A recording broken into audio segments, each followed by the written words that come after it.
Ok, então eu já coloquei meu endereço. A gente tem uma lista Tradinfo de informação sobre eventos ligados à tradução, lançamentos, livros, cursos, etc. Então, se alguém quiser entrar nessa lista, receber e-mails, não tem tanto tráfego, tem 2 ou 3 ou 4 por dia, manda e-mail para mim, jmilton@usp.br. Também eu coloquei um link para um artigo sobre o que eu estou falando. Uma parte do que eu vou falar vem desse artigo e eu coloquei o link 2 vezes agora. O curso Tradução e Adaptação de Textos Sensíveis, uma causa na contemporaneidade. Eu vou falar sobre o estudo que eu fiz sobre o Clube do Livro, como traduzir The Red House, Censura e Tradução no Clube do Livro, que é um estudo que eu fiz um tempo atrás, esse que é o artigo mais recente, que eu revi o material, acrescentei algumas coisas nesse artigo. O meu livro, o Clube do Livro e a Tradução, infelizmente já esgotou, mas está disponível no estante virtual. Eu entrei ontem à noite, tinha alguns exemplares a 20 e poucos reais, outros a 120. Então, se vocês querem adquirir o livro, só no momento, parece que vai ser reimpresso, mas ainda não sei quando vai sair. Você tem que ir estante virtual e vai lá logo para comprar esses mais baratos. Ok, esse foi sobre o Clube do Livro. Eu vou mostrar exemplos do Clube do Livro daqui a pouquinho. O Clube do Livro, eu vou pegar do estante, mas eu vou deixar a tela por enquanto. Foi o primeiro Clube do Livro brasileiro. Não confunde Clube do Livro com Círculo do Livro, que veio mais tarde. Existiu entre 42 e 89. Em geral, 50% das publicações eram traduções. E a tiragem foi bem grande. No apogeu, no pico, nos anos 60, até 50 exemplares por mês. E foi distribuído pelo correio ou por agentes. Pessoas que bateram na porta, queriam, perguntaram se você queria assinar. Em geral, classe média baixa, pessoas que não costumavam ler livros. Quando eu publiquei o livro, 2 pessoas me escreveram dizendo que eles, como adolescentes, gastaram a mesada nos livros do Clube do Livro. Eram adolescentes de famílias que não costumavam ler. Eles gostavam de ler, então gastavam toda a mesada em livro. E também os livros eram distribuídos para escolas, bibliotecas, quartéis, através de redes federais, estaduais e municipais. Ok, só para dar uma ideia, os livros de 69, o Mistério Casa de Ritinha, Leo Vaz, Frente 313, Mário Garcia Guillen, traduzido do espanhol, Diabo Branco, de Tolstói, traduzido do russo, mas traduzido do russo de uma versão francesa, muito comum na época, Trilhos de Prata, Iapaba, Martins, Labirinto, Verpu, Chunco, Jorge Abalos, traduzido do espanhol, peruano, Sacrifício, Franklin Távora, Água de Esperança, Eurico Branco Ribeiro, Quatro Irmãos, Little Women, Louisa Olcott, As Selvas do Xingu, Aires Câmara Cunha, Uncle Tom's Cabin, Cabana do Pai Tomás, Harriet Stowe e Tempos Difíceis, Hard Times, Charles Dickens.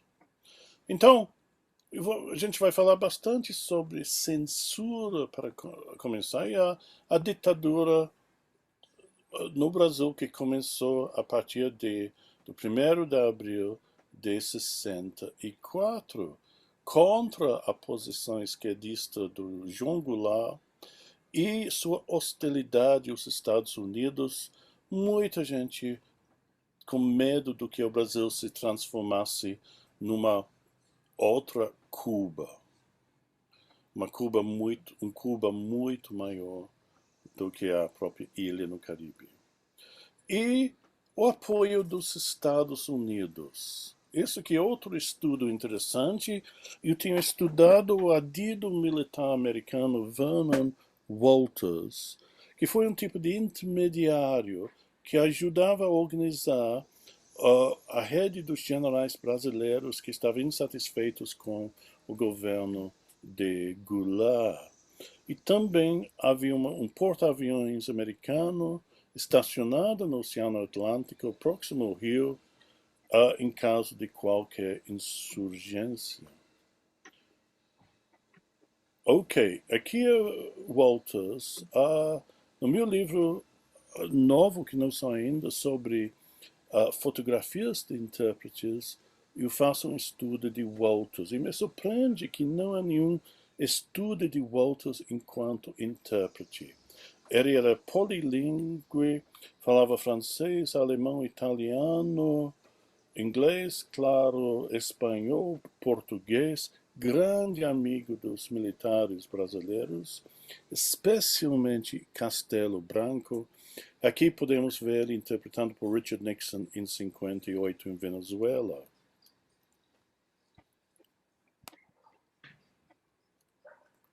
Ok?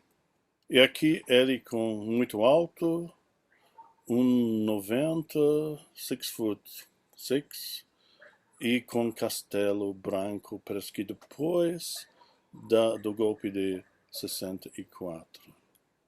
Ok. E de 68 a 73, a economia brasileira cresceu em média de 10% ao ano. Em 74, 14% crescimento antes da crise mundial do petróleo. Isso foi o milagre brasileiro. E todas as áreas da indústria brasileira cresceram muito, inclusive a produção de livros. Porém, segundo Enio Silveira, o chefe da editora Civilização Brasileira, havia grandes restrições do que se podia publicar na área de ciências sociais. Podemos também anedotas sobre o ministro da Educação Flávio Suplicy de Lacerda, reitor da Universidade Federal do Paraná, que se preocupava tanto com essa obscenidade que ele arrancava páginas das obras de Zola, Pérez Galdós, autor espanhol, e S. de Queiroz, da Universidade da Biblioteca da Universidade Federal do Paraná, e as obras de Graciliano Ramos, Jorge Amado e Guerra Junqueira foram também removidas. Ok. Confisca de livros foi desorganizado, quase aleatório. Milhares de livros foram confiscados das livrarias. Os principais critérios de remoção parecem ter sido: tratava-se de comunismo, embora o livro podia ser contra o comunismo. 2. Os livros foram redigidos por pessoas não gratas do regime. E 3. Traduções do russo.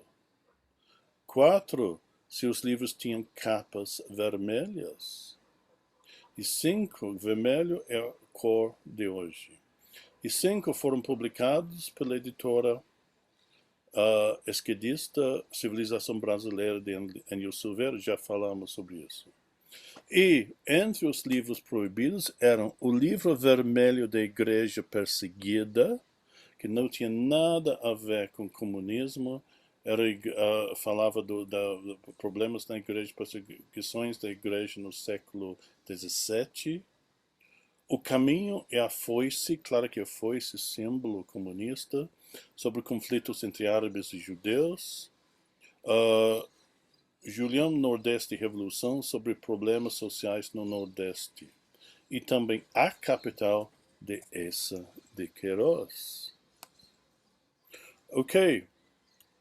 Enio Silveira, da Civilização Brasileira, falou que tinha 4 tipos de livros apreendidos na coleção Civilização Brasileira. Os que foram pegos por engano, como os exemplos acima. Qualquer livro relacionado com marxismo, mesmo que não proponha revolução social, exemplos, Marxismo e Alienação, de Leandro Conda, Política e Revolução Social no Brasil, uma coleção de ensaios sobre problemas sociais, e também obras de Marx e Engels. E, por fim, obras sobre o golpe, como coletânea de artigos anteriormente publicados em jornais, O Golpe de Abril, de Eduardo Edmundo Muniz. Então, dá para ver o tipo de livro que foi censurado, o que foi removido.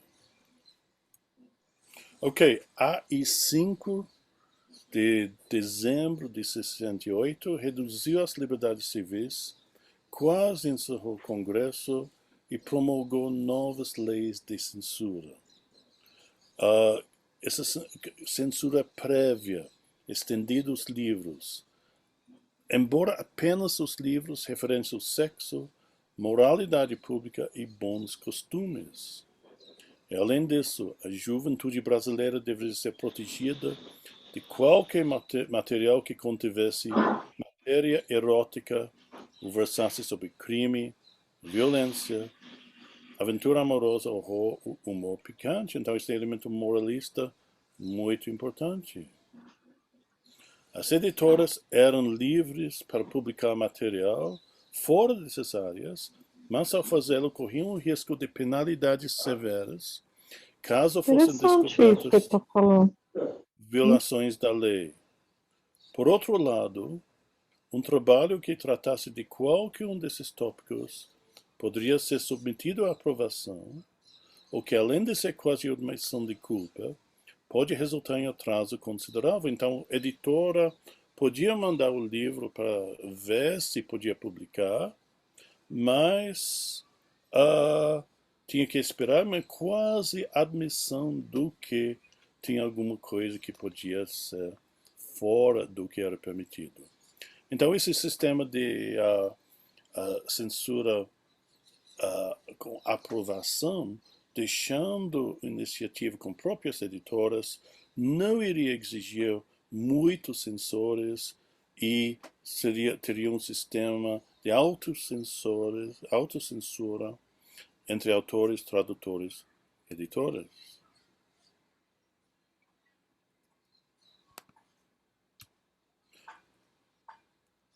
Ok, estou apertando muito. 2. Sivan, nome irlandês, Brownlee, descreve 3 tipos de censura. Primeiro segue Bourdieu, Pierre Bourdieu, sociólogo francês, um tipo de censura estrutural, na medida em que a estrutura do campo em que o discurso circula constitui a censura na forma de controle sobre o discurso exercida sem leis explícitas. Ou seja, aqueles que dominam e estão no ápice dessa estrutura, com mais capital cultural, são capazes de silenciar os outros ou relegá-los a um discurso subordinado e rebelde. Então, muito interessante, no Brasil, no mundo hoje em dia, o que se pode falar e se não pode falar.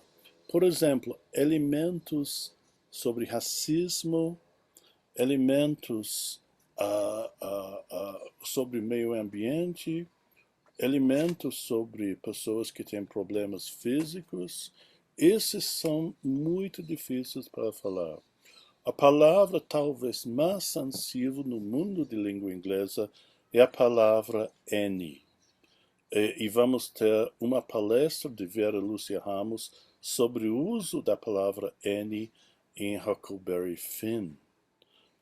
Então, essas coisas mudam muito, mas, por exemplo, alguém que vai falar sobre problemas que têm a ver com racismo, que tem a ver com direitos humanos, esse é um tipo de censura estrutural hoje em dia.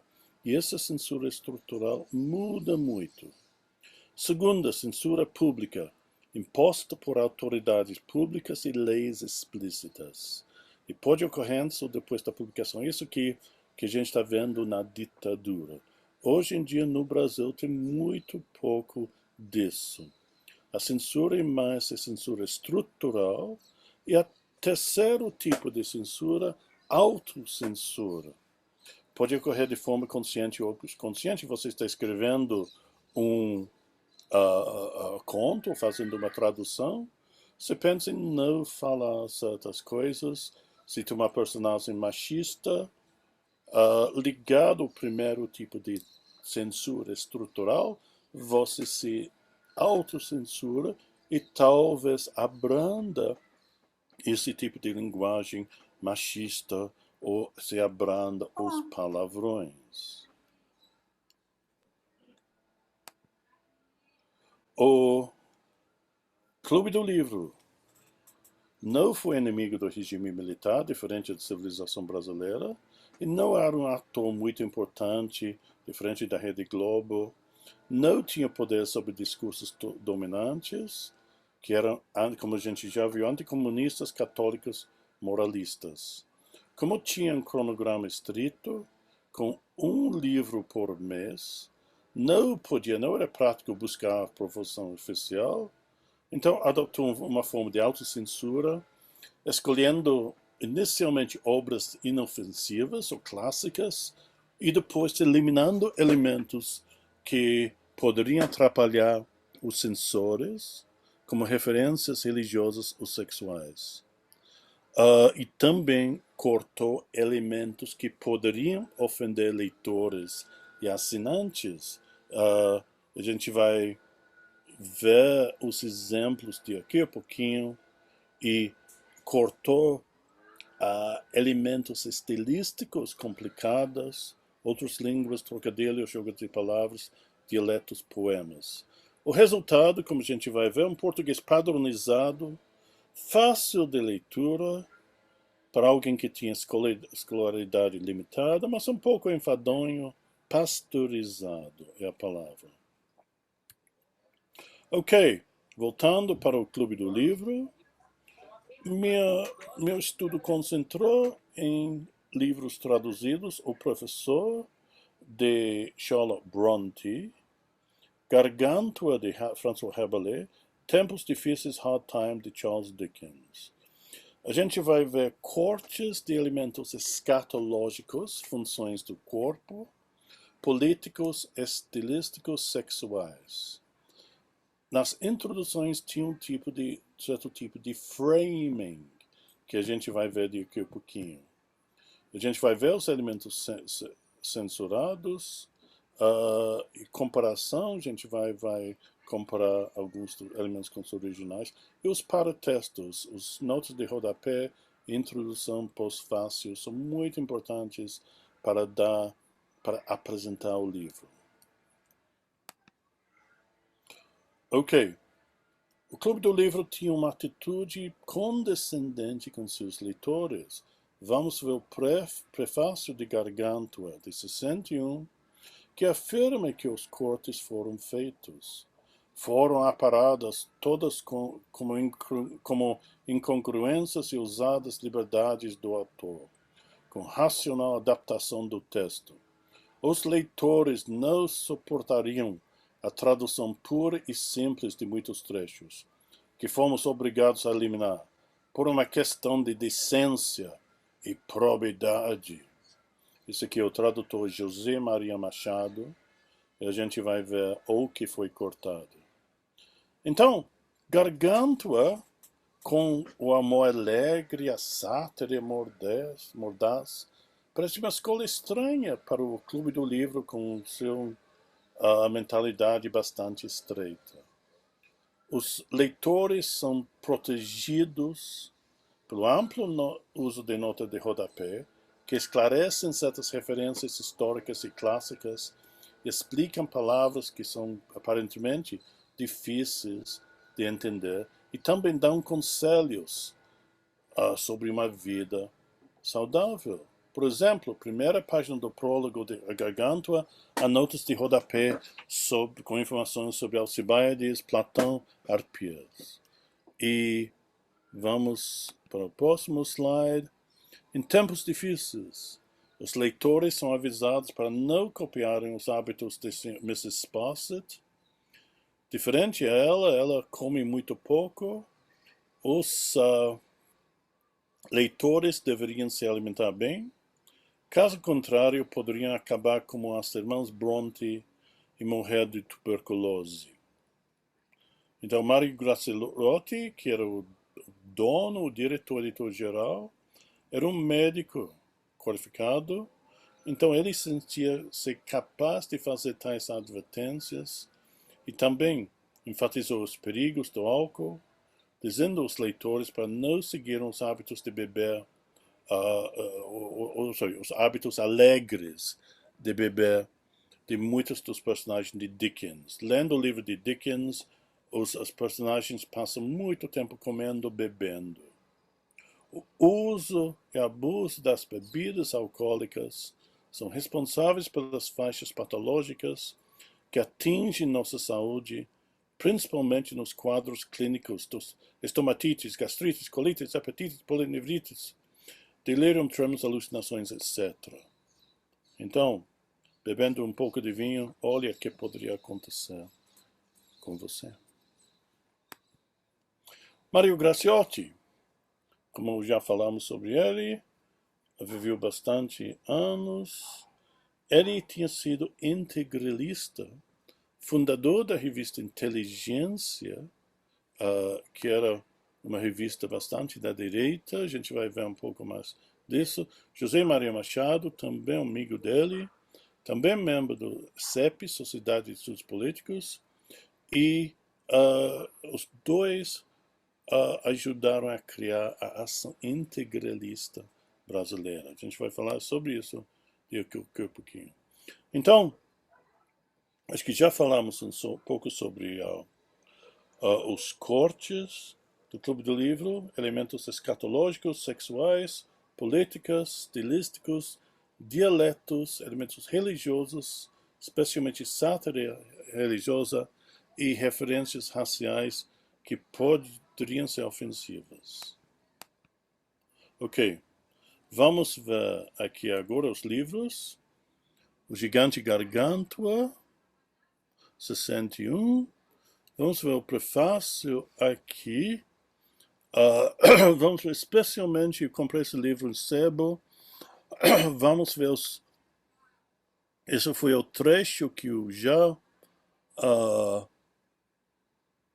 mostrei sobre cortar as incongruências usadas, liberdade do autor, com racional adaptação.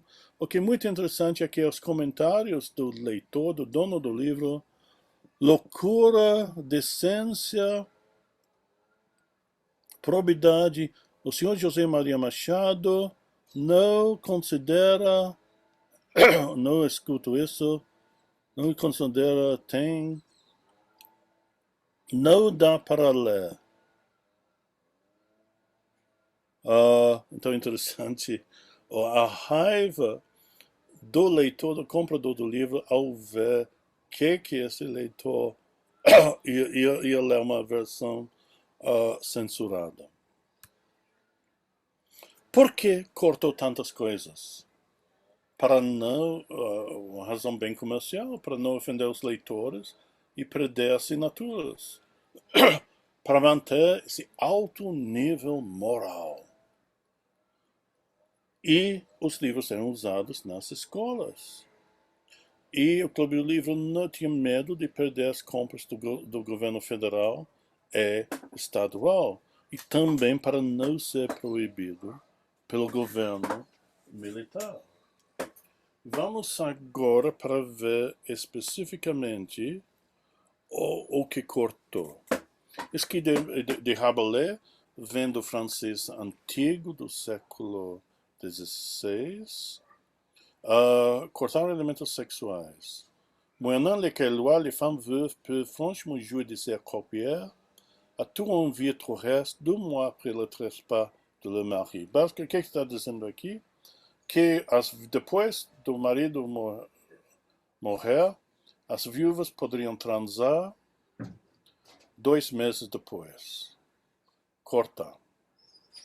Referências às funções corporais. Non obstant ces remonstrances, elle mange sesme de Besace et Toupin, aux belles matières fécales que doivent boursoufler en elle. Bela matéria fecal que doivent girar nela. Cortar. Pisar é amenizada para solto águas.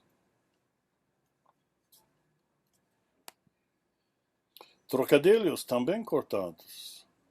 Aqui, não vou ler tudo, mas isso aqui tudo tem elemento sexual, difícil para traduzir. Vamos, potapice, pinico, setor oficial. Isso aqui,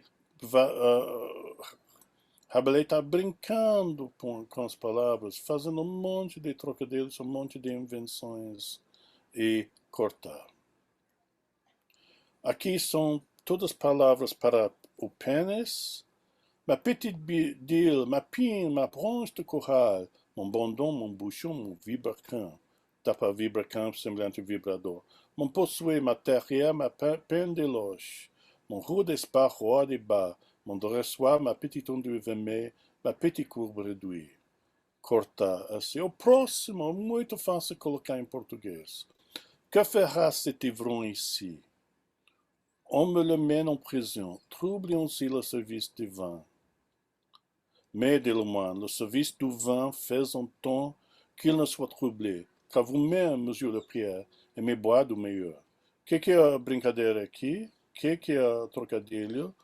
Serviço de vin, serviço divino, que o monge pensa que está falando não serviço do vinho, de serviço divino, mas serviço do vinho. Muito fácil colocar em português, mas cortado. Realmente, vocês estão pensando o que sobra? Muito pouco. Rimas, também.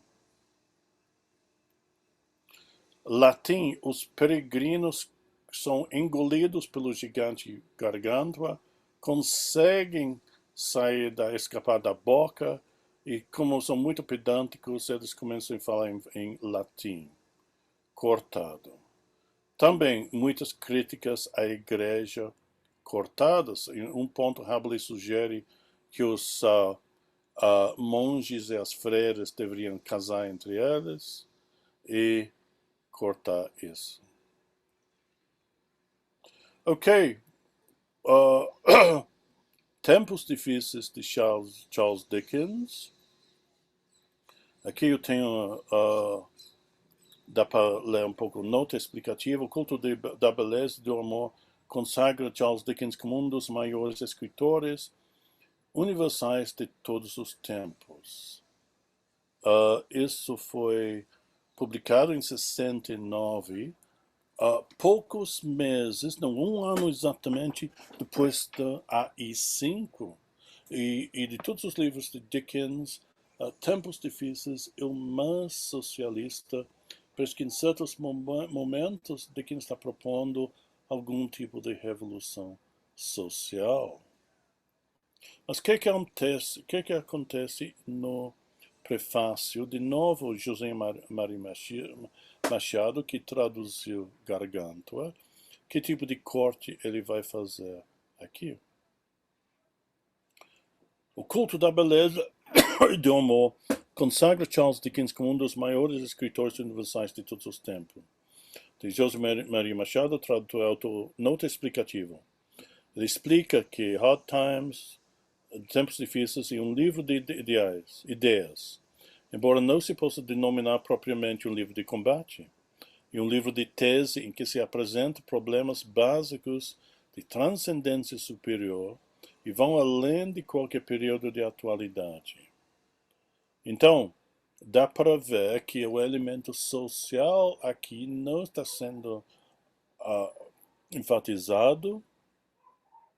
Transcendência superior, enfatizando esse elemento sublime do livro. Para Machado, o mundo contemporâneo conseguiu superar as adversidades dos tempos difíceis. A Convenção Universal dos Direitos da Criança e do Homem, a libertação da escravatura, combate à agiotagem, as leis de higiene do trabalho, a Organização das Nações Unidas, o sentido ecumênico da Igreja Moderna, as comuns trabalhistas, que no Brasil, os costumes trabalhistas, que no Brasil se realizam a partir de 22, alimentam, acho que tem erro aqui, deve ser as leis trabalhistas, alimentam as nossas esperanças de que um mundo melhor se aproxima, aquele mundo sonhado pelo imortal escritor inglês.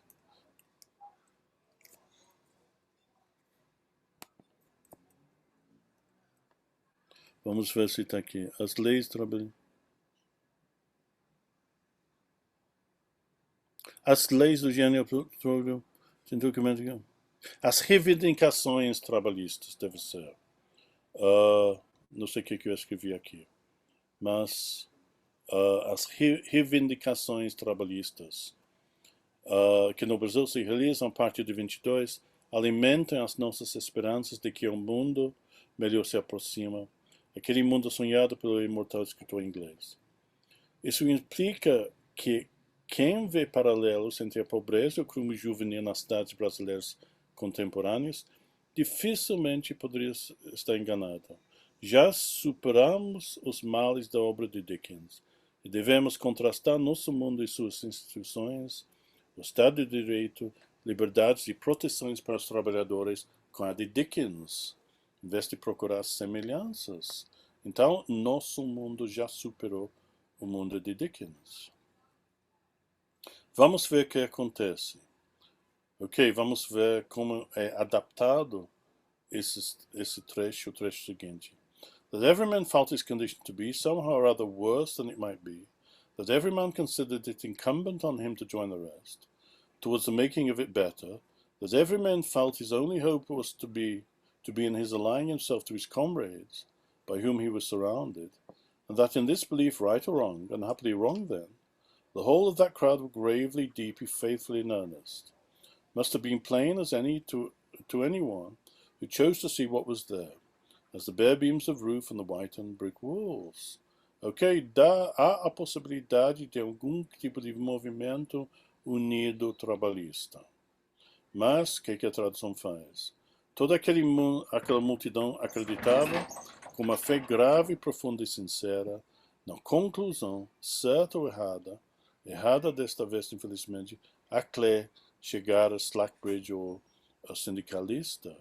Então, isso aqui abranda, especialmente o próximo aqui, the slaves of an iron-handed and grinding despotism, os escravos de um despotismo de ferro, mão de ferro, que amassa, que moe, trabalhado para muito mais fraco, trabalhadores e companheiros. Também o dialeto de Stephen, ele fala no inglês de Lancashire, na região de Manchester. I come to ask your advice. I didn't overmuch. I was married on Easter Monday, 19 years in Longandray. She was a young lass, pretty enough, with good accounts of herself. Well, she went bad soon, not long ago. God knows I was not a kind husband to her. O português acaba sendo de bastante alto padrão. Vim pedir um conselho do qual muito preciso. Casei-me há 19 anos na segunda-feira de Páscoa. Era uma moça nova, bonita e ninguém tinha coisa a dizer a seu respeito. Mas bem depressa deu para o mal.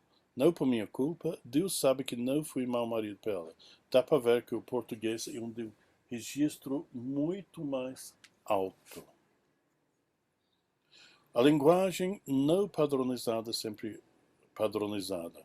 Para usar o termo do teórico na área de estudos de tradução Gideon Toury, esse aqui é o que chama uma norma primária.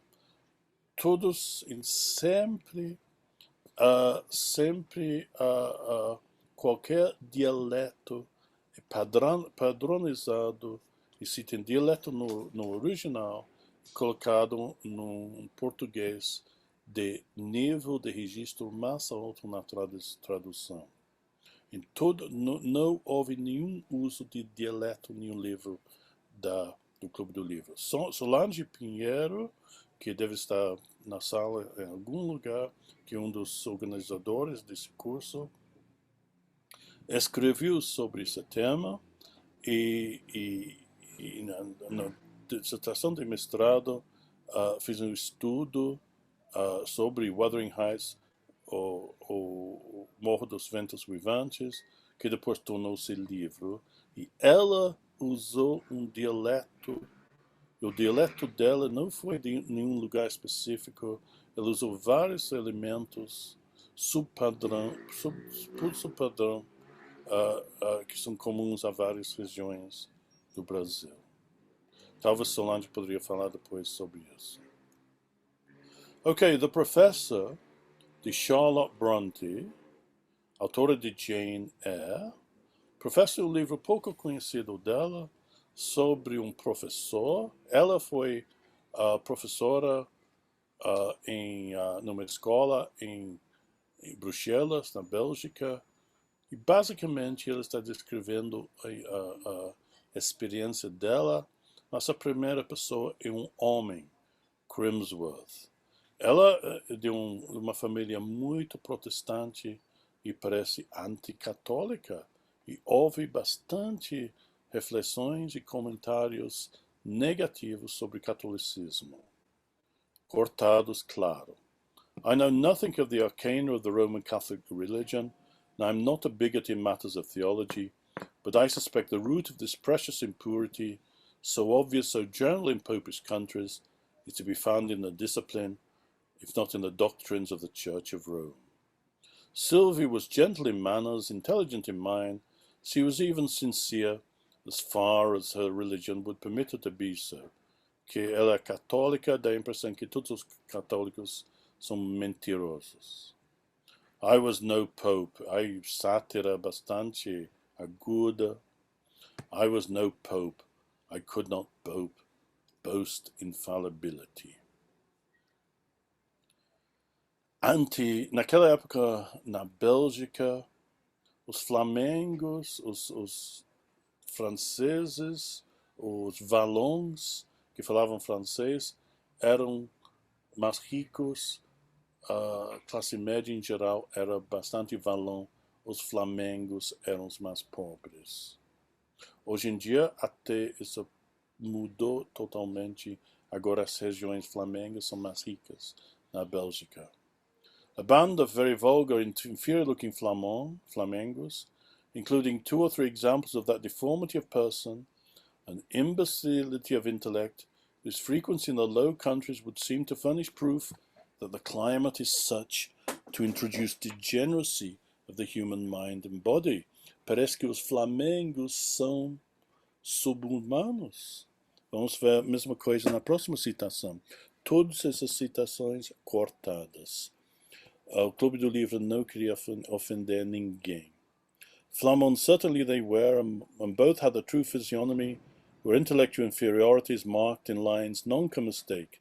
Still they were men, and in the main honest men. Primeira vez que eu apresentei isso foi o Congresso Internacional. O presidente da mesa era o professor José Lambert, que é flamengo.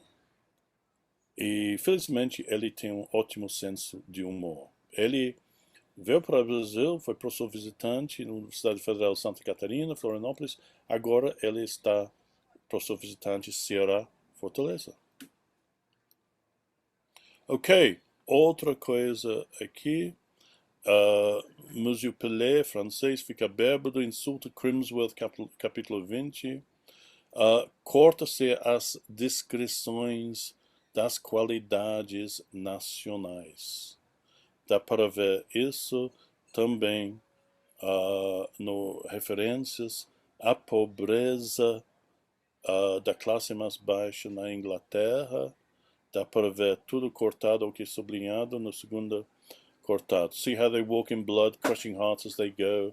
Get a glimpse of famine crouched torpid on black hearthstones, of disease lying bare on beds without coverlets, of infamy, wantoning viciously with ignorance, tudo esses elementos negativos cortados.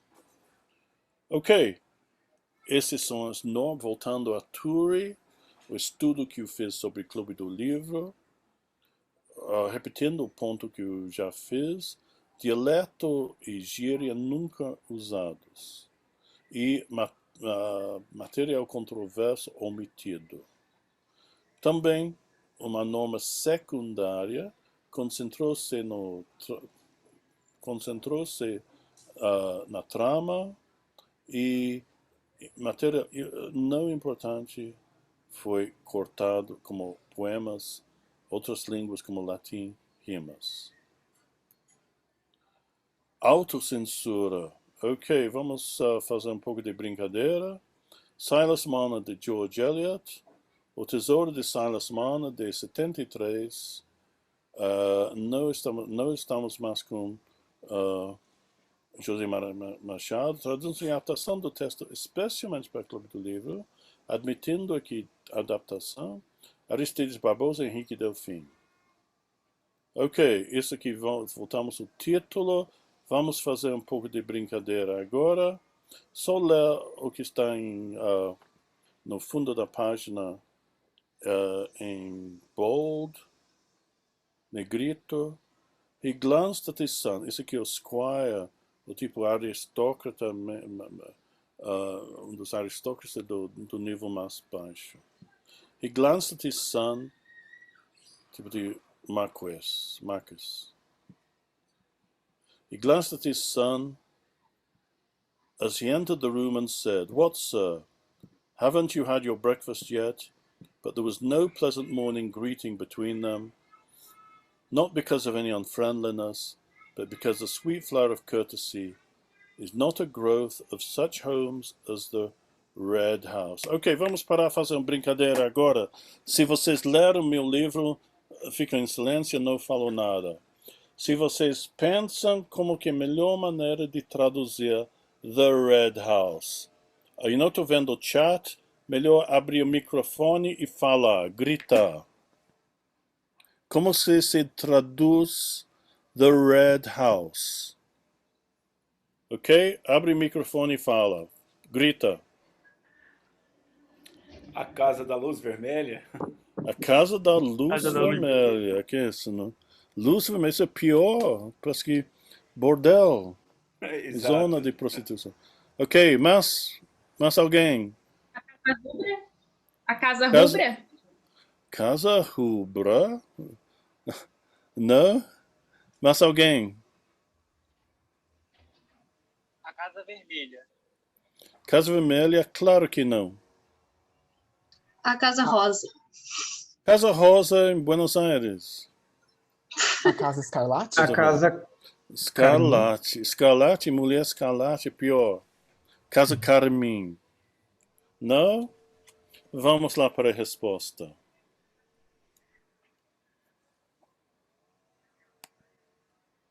Ok, vamos ler primeiro parágrafo. Como é rapaz, ainda não tomou sua refeição, mas não havia amável cumprimento entre ambos, que não existisse falta de amizade, mas porque a flor da cortesia não medrava em residências como as da Casa Amarela. Ninguém ganhou prêmio. Ok. Vamos voltar ao conceito da censura. Censura, autocensura. Uma parte integral da tradução e adaptação. Seguimos as normas da nossa sociedade ao traduzir. Le bel homme fidèle é o nome dado às traduções na França, especialmente nos séculos 17 e 18. Quando se cortava, se embelezava muita coisa. Cortava elementos ofensivos, traduzia até se o original não era uma linguagem bonita, embelezava a tradução. Isso foi muito comum com traduções dos clássicos gregos e latinos. Tradicionalmente, autores como Homero usam repetição muito, tudo isso cortado.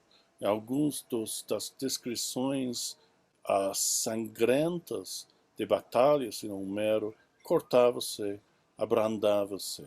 Le Bellum Fidel. Isso aqui é muito sexista. Me surpreendeu que ainda se usa Le Bellum Fidel.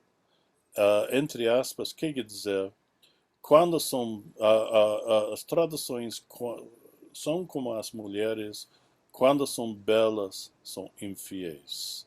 Ok, isso não são minhas palavras, então, por favor, não me critiquem por isso. E realmente me surpreende que ainda se usa o conceito belo infidel. Voltamos ao próximo ponto. Cada período censura elementos diferentes. Hoje em dia, tem, por exemplo, peças de Aristófanes, autor grego, as comédias. A comédia que eu estava lendo outro dia, The Frogs, os Huns, fala de um homem, está dizendo para outro homem que ele gostaria de transar com seu filho de 11 anos. Totalmente inaceitável hoje em dia. Racismo, já mencionei. Somos muito mais abertos hoje em dia à homossexualidade. Era ponto muito difícil para discutir até relativamente poucos anos atrás. Hoje em dia falamos mais abertamente sobre as funções do corpo. O que eu coloquei health and safety, coloquei em inglês, porque acho que não tem um termo geral em português. Por exemplo, crianças brincando com revólveres, com armas, crianças subindo árvores, etc. Esses são elementos que às vezes são cortados de livros. Não aceitamos mais a caça de animais selvagens. Monteiro Lobato leva muitas críticas por suas descrições referentes à tia Anastácia. Também Pedrinho era grande caçador. E claro que machismo, esses elementos mais aceitáveis, e poderemos censurar ou autocensurar, como mencionei, elementos assim. Já falamos sobre a censura prévia voluntária durante a ditadura, resultando em autocensura. Ok, vamos para o último trecho, parte agora, o que eu chamo aqui de censura porosa. O que quer dizer porosa? Que entra água. E vamos ver dois livros do Clube do Livro. O Caminho do Céu, um pedaço de terra. Os dois traduzidos do romeno. Então vamos ver esse trecho aqui. O zelo com que o Clube do Livro reprimiu qualquer obra, mesmo que aparentemente remotamente ligada à União Soviética, como a gente já viu, era tão excessivo que quase divertia. E poderíamos supor que esse mesmo zelo teria sido aplicado a obras de outros países do bloco da União Soviética. Porém, esses dois livros foram publicados em 68 e 70, logo depois do decreto de AI-5, traduzidos por Nelson Weiner, que era imigrante judeu-romeno aqui no Brasil, e que também publicou uma coleção de contos como a Civilização Editora, tem essa aqui, Civilização Brasileira. Ele tinha muito contato com o romeno, visitou o romeno, ele é muito ligado a escritores romenos. Caminho do Céu e outros contos, 68. Nicolau Giano descreve as duras condições de uma mina de zinco, onde também trabalham mulheres. A história conta como a heroína é esmagada até a morte por uma queda de pedra, e seu amante, também mineiro, tenta encontrar um caminho para sair da mina e subir para o céu. Outras histórias da coleção. Desconhecido, Jorge Calinesco, reflete eleições locais corruptas nos primeiros anos do século XX. O Pão, Francis Munteanu, retrata a fome de um refugiado romeno na Segunda Guerra Mundial na Hungria. Girassol, Ion Agirbikano, descreve como paciência e beleza estoicismo da jovem camponesa Stana derrotam a malévola sogra. O inocente Tudor Arghezi relata a prisão perpétua e a morte de Maria Nicephore, injustamente acusada de furto, e do seu filho bebê nascido na prisão. Ídolo Nicolae Velha narra o trágico caso de amor de trabalhadores de uma cooperativa na Romênia contemporânea. Dá para ver que todos têm um elemento social do povão, da classe baixa, dificuldades que eles têm no sistema pré-revolucionário romeno. Romance Pedaço de Terra, Zaharia Stanko, a filha adotiva Constantina espancada pelo marido, enviada para reclamar seu pedaço de terra dos pais adotivos, que também a espancam. A novela repleta de violência física, abuso de álcool, a ponto de retratar o vizinho de 6 anos, Genghis, que morre de bebedeira, excesso de conhaque de ameixa. Porém, apesar desse duro realismo, o sol brilha e há esperança para o futuro. O próprio título, Um Pedaço de Terra, parece que é alguma coisa do movimento MST. A introdução de Weiner termina com uma nota positiva, enquadrando a novela como uma obra muito humanística e fundamentando a crítica social. Uma visão artística profunda, pessoal, mensagem firme de confiança e otimismo. Flui um lento hálito de piedade e de amor. Pergunta pelas profundas razões que norteiam os não menos profundos mistérios da vida e da morte. Todos esses autores são escritores oficiais, aprovados e publicados na Romênia. Aqui descreve o próprio Stanko, a obra dele foi traduzida. Os Mastins, 52, descreve a revolta camponesa de 1907, que causou a morte de 11 mil camponeses. Ele teve várias posições importantes na Romênia. E traduzido para outros países, dá para ver países do bloco soviético. E dá para ver a última linha aqui, ele aderiu externamente à nova ideologia comunista após 47, então ele foi romancista aceito oficial. Ok, os outros, Muntenau, cineasta, aí é Bitchinau, dá para escrever aqui, eu não vou ler tudo isso, mas parece que todos os escritores incluídos eram aceitos pelo governo romeno como bons escritores socialistas. Ok, como que dá para explicar isso? Que durante os piores anos da ditadura militar, 68, 70, os livros foram publicados, como que o Clube do Livro publicou 2 volumes de escritores romenos, oficiais, com mensagem socialista. Então, de um lado, vemos a eliminação de pormenores em tempos difíceis, e Casa Vermelha que tornou-se Casa Amarela, mas como que podemos explicar essa contradição? Ok, várias razões. Primeiro, as obras da Rússia foram censuradas, mas muito menos atenção foi dada aos satélites soviéticos, como a Romênia. E nesse período, o ditador romeno Ceausescu seguiu uma política externa independente, que desafiava a autoridade da União Soviética. E Ceausescu, me lembro muito bem, na época antes de sua queda, foi bastante popular no mundo ocidental. Ele se recusou a participar da invasão de Tchecoslováquia em 68. E outro ponto no final da página, a censura olhava e mirava a editora Civilização Brasileira, mas o Clube do Livro não tinha essa importância, não era alvo.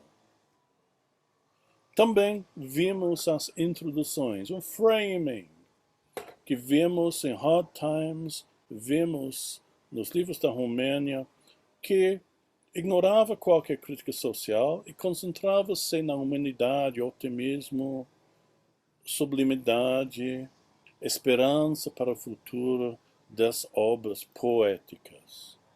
Outra razão, o diretor do Clube do Livro, Mário Graciotti, já falei que ele tinha sido integralista brasileiro. Ele fundou o Clube do Livro. Aqui, repito que ele foi um dos fundadores da ação integralista brasileira, que tinha muitas coisas em comum com o fascismo nos anos 30, mas não teve contato com nazistas na Alemanha.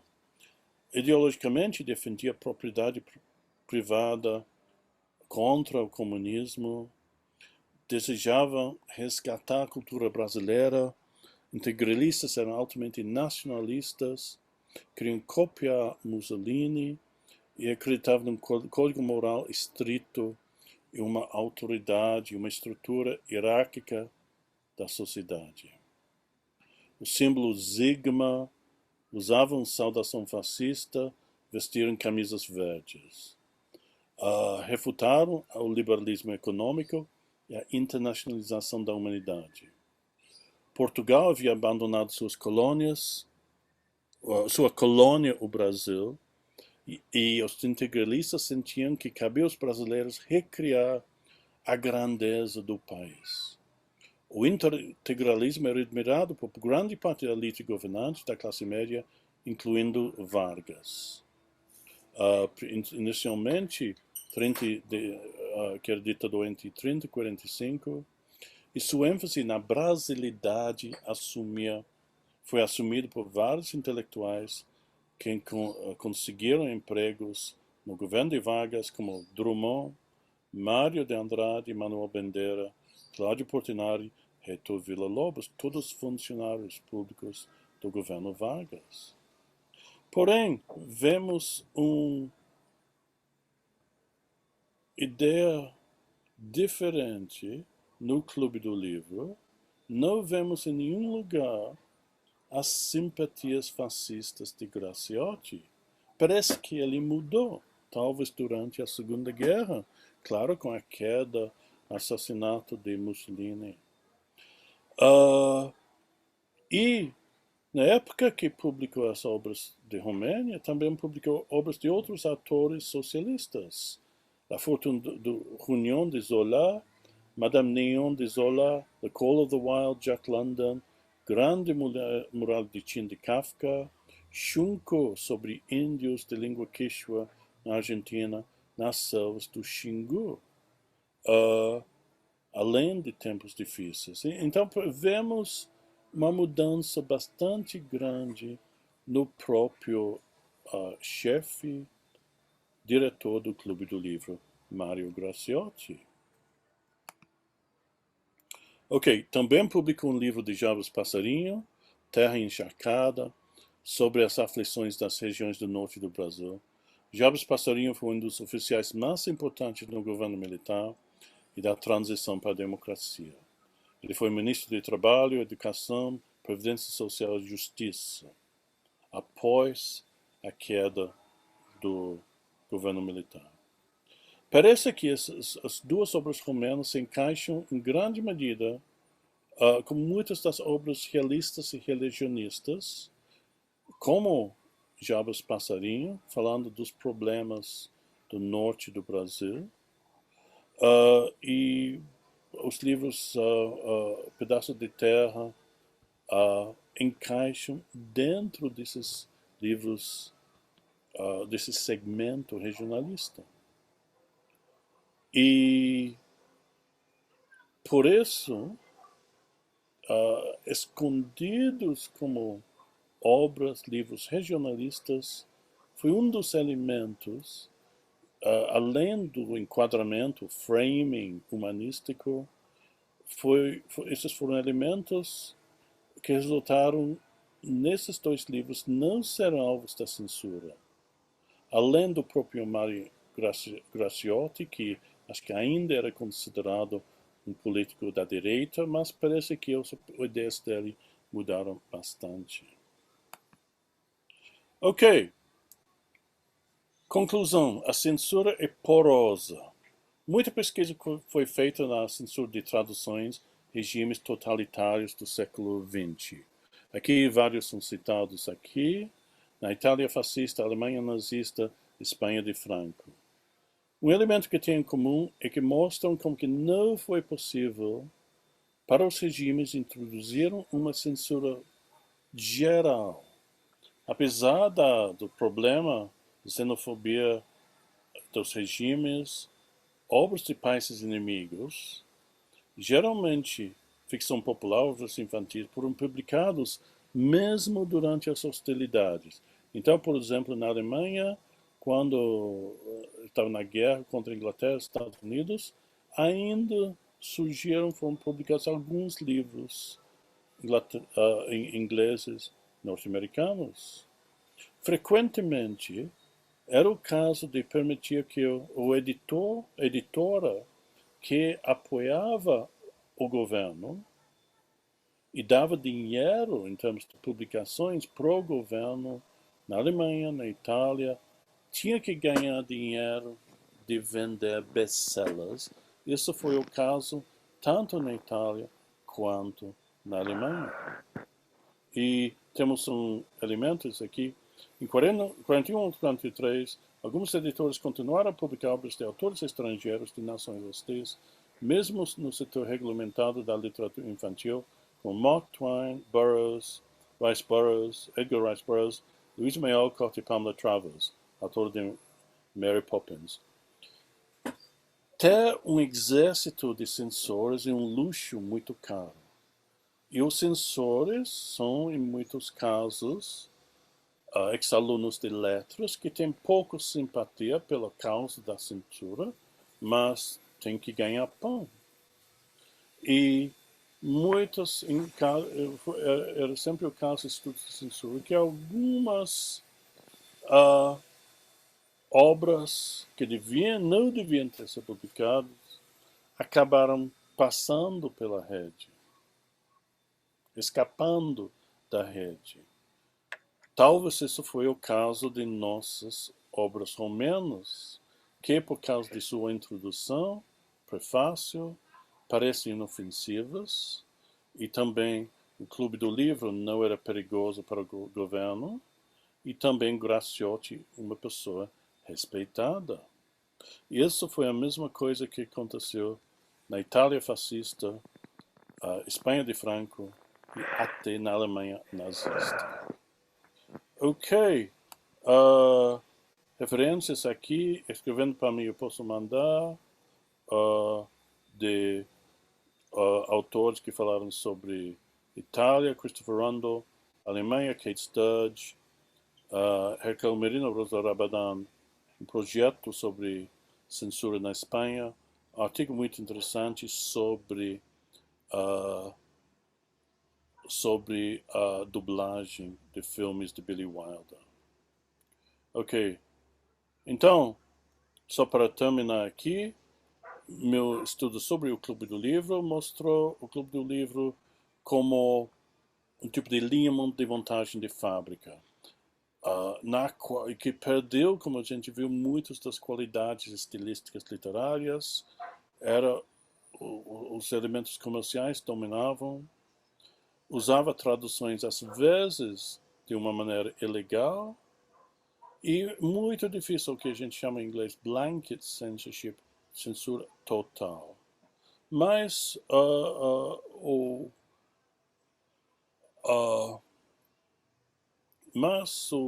descobri no fim, a conclusão era de que apesar da má qualidade de muitas traduções e a censura, a autocensura, o Clube do Livro realmente conseguiu levar obras literárias a pessoas que talvez nunca teriam lido literatura. Ok, referências aqui, tudo está no meu livro, muita coisa do que eu falei vem do artigo, as referências aqui. Temos, 3 e 15, temos 45 minutos. Eu vou parar de compartilhar a tela